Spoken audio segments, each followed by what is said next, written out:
Good afternoon, everybody. Une conversation téléphonique tendue entre J.D. Vance et Netanyahou a mis en lumière un désaccord croissant entre Washington et Israël concernant les hypothèses liées à la guerre. Les responsables de la Maison-Blanche ont commencé à soupçonner que certains membres du gouvernement israélien tentaient de ternir l'image du vice-président américain J.D. Vance après une conversation téléphonique difficile avec le Premier ministre israélien Benjamin Netanyahou.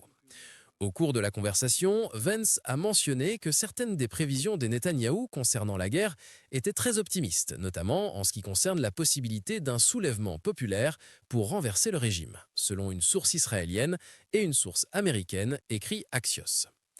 Avant la guerre, Bibi a vendu au président l'idée que tout serait facile et que le changement de régime était beaucoup plus probable qu'en réalité, et le vice-président a été clair sur certaines de ses déclarations, a déclaré la source américaine.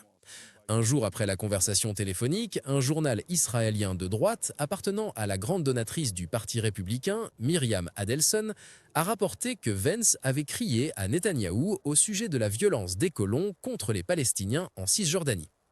Par ailleurs, lors des préparatifs de guerre, Vance était l'une des voix les plus sceptiques au sein de l'administration américaine, soulevant des questions sur la durée, l'objectif et l'impact de celle-ci sur les réserves de munitions des États-Unis.